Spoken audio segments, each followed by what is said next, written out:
I recently completed a darkness retreat. Have you ever heard of this? No, tell me about it, because he invited me, and I said, "Sorry, I don't have the time for this." And Yeah, yeah. but tell me. Before going into it, I felt like I had this interesting, like, symbolic sensation of like, oh, I'm going to die. Like a Yeah, part of me is going to die, yeah, which is really beautiful and yeah, gratifying, and like a little kind of scary in a way. yeah. And that might have just been over dramatic. But the experience of being in darkness, I was there for 5 nights and 4 days. Good. So it ended up being exactly 108 hours, which is kind of interesting with like the Buddhist beads and whatnot, Mm, prayer beads. Um, but during that time frame, what was interesting about it is I think we have so much distraction in our daily life, yeah, and it's great. We live in a circus, and we can pull on different levers, and we can.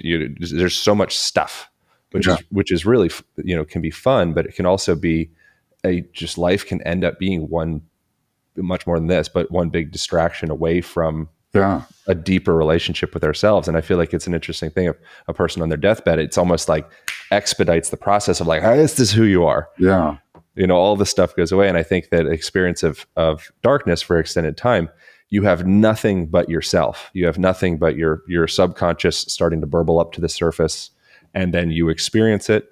And it's, for me, very uncomfortable for, most of it, a good chunk of it. And then I scream and I laugh and I role play and I roll around the ground and I cry and I yell and I meditate in stillness and feel connected with everything. And then I scream again. And it was just this burbling of emotion and mm, a lot of like self-acceptance mm. in the process, and just deeper, almost like a deeper knowing of myself, or an opportunity for like a deeper introduction to layers of myself that I've just been too distracted to witness. And did some of that stay with you? Yeah. Yeah. I mean, like this, like I had a cry this morning. I've been very cryy in a great way. Yeah, It feels so fucking good. cleansing. Yeah.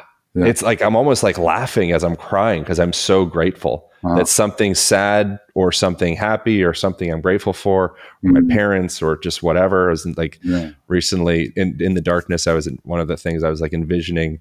I might even cry as I'm talking about. I'm not going to try to, but I was envisioning my parents holding me as a little baby, and just like how much they loved me. mm. It's an interesting thing. And I'm like emoting right now as I think about it, but I think that that's such a root wound for so many people. I think perhaps myself included, of a feeling of like not being enough, not being worthy of love. And to have the spaciousness to come back and just open up one's vulnerability and kind of put the shield down, even temporarily, to start to kind of cleanse some of those aspects. Very meaningful. When I actually got an invite from the organizer, and I'm going to revisit it now, and Oh, cool. and I said, I don't have time and so on. But you know what? Yeah.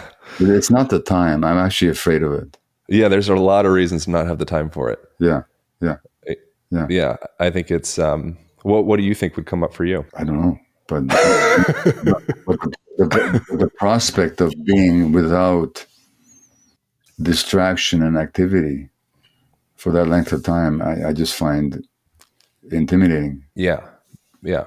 That's my experience as well. The interesting thing with it is every day that passes, it also created almost like a new relationship to time in a way. Because for the most part, most people's time is like it's drifting, it's sand through their fingertips. Yeah, yeah. 40 years go by and you're like, oh my God, what the hell happened? That's right. In that scenario, it's the complete opposite, where a minute feels like 20 minutes. That's what I'm afraid of.